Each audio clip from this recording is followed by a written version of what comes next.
Shopping While Black, PBL number 2 by Yamna, Lena, Lysandra, and Nora. Introduction. What is going on in the video? Denise experienced multiple forms of discrimination from the sales clerk, security guard, and the people around her. In both scenarios, she is targeted due to her race regardless of how she dressed. As she stepped in, the sales clerk said, "People like you come in and they just slip things in their bag and jacket," immediately stereotyping her, assuming she will steal and cause disturbance within the store. She also comments about her economic status, believing she cannot afford the items.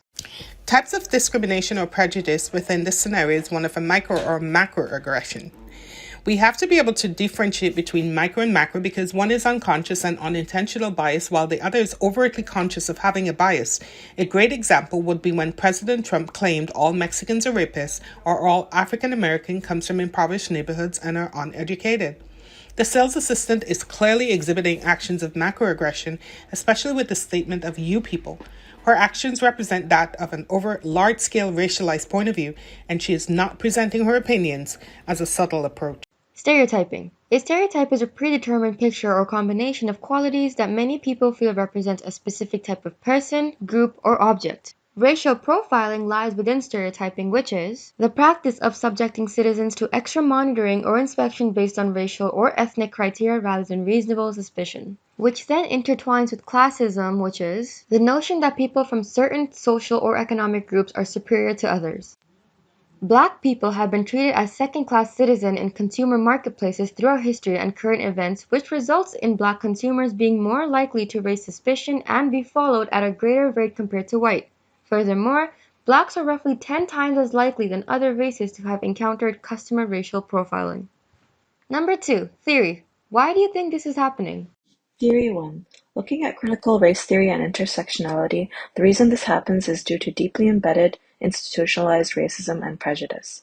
Institutionalized racism is distinguished from the explicit attitudes or racial bias of individuals by the existence of systematic policies or laws and practices that provide differential access to goods, services, and opportunities of society by race. Here we can see a chart below that illustrates how institutionalized racism is a cycle of inequality. According to Perez, Huber, and Solanzo 2014, institutionalized racism can be understood as formal or informal structural mechanisms, such as policies and processes that systematically subordinate, marginalize, and exclude non-dominant groups and mediates their experiences with racial microaggressions. Institutionalized racism plays a large role in the intersectional framework. The hierarchical system of privilege and discrimination exists in all institutes that control daily living, affecting each target group differently. For example, a Black woman who is shopping is more likely to be accused of shoplifting than a white woman. However, a Black man is more likely to be harassed and shot by an officer than a Black woman. This is due to the media prejudice. They receive longer sentences and can't get jobs when they are finally released. As a result, Black males are more targeted victims when it comes to unjust law enforcement. Number 3. Solutions. What can we do as a society to stop this from happening? Don't be a bystander advocating.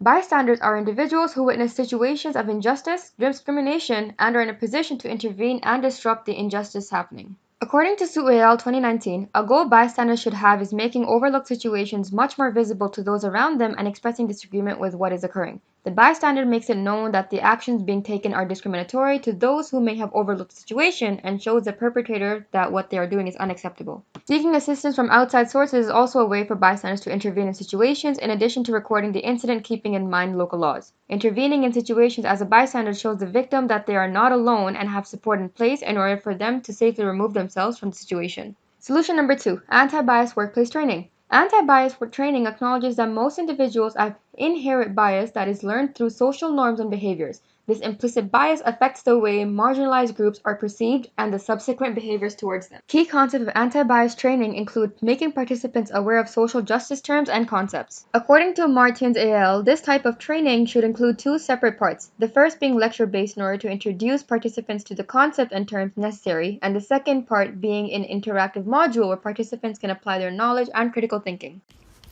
Solution 3 looks at educating through critical race theory. According to Perez, Huber, and Solanzo 2014, addressing racial microaggression through critical race theory will allow for the identification, disruption, and the dismantling of racism. So what does this all mean? We looked at critiquing how social construction of race and institutionalized racism continue to perpetuate a racial class system that relegates people of color to the bottom tiers. Also recognizing that race intersects with other identities, including sexuality, gender identity, and others. And finally, recognizing that racism is not a focus on the past, but acknowledges that the legacy of slavery, segregation, and the imposition of second-class citizenship on people of color still exists today.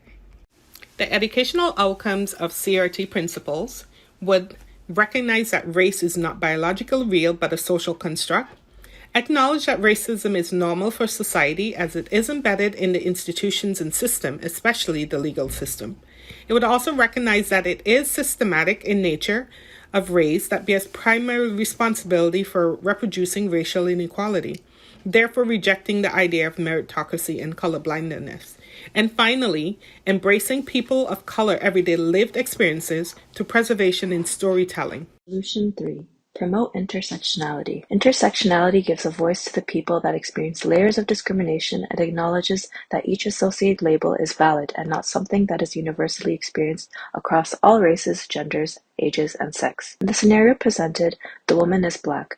The discrimination that she faced while shopping is relative to many other Black women, but not as relatable to white women. Society would benefit through promoting law clauses and education on intersectionality because the people that face multiple levels of oppression and discrimination would have access to equal opportunities as people that are privileged enough not to experience it. According to Crenshaw, without frames that allow us to see how social problems impact all members of targeted group, many will fall through the cracks of our movements left to suffer in virtual isolation.